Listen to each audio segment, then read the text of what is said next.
আমার বিয়ের মোহর হয়েছে 3 লক্ষ টাকা, 3 লক্ষ টাকা আমার পরিশোধ করতে কষ্ট হবে, তাই আমার স্ত্রী আমাকে একটা শর্ত দিয়েছে যে তাকে 4 আনা দিয়ে একটা আংটি দিলে আমার পুরো মোহরের টাকা মাফ হয়ে যাবে।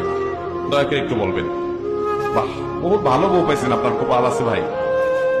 এরকম কপালওয়ালা মানুষ তো পাওয়া কঠিন রে ভাই।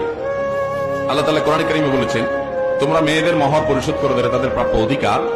যদি কোনো মেয়ে ফাইনতিবিনা লাকুম আন শাইইন মিন নাফসি ফাকুলু হানিআম মারিআ, যদি মহিলারা তারা নিজেদের থেকে তাদের মোহর কমায় দেয়, 3 লাখ টাকার 4 আনা আংটিতে নিয়ে আসে, তাহলে এটা তুমি লাফাইতে লাফাইতে খুশি চলে খাইতে পারো।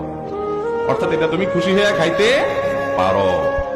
কোরআনে আল্লাহ লাফাইতে লাফাইতে বলেন না, আবার ওই তরজমা আবার বুঝেন না। তাহলে স্ত্রী যদি মোহর নিজে থেকে ডিসকাউন্ট করে দেয়, এখন থেকে যারা অনেক বেশি মোহর ধরে ফেসে গেছে তারা বউয়ের কাছে দরখাস্ত করতে পারেন। আমি এর আগেও কোথায় বলছি, বরাবর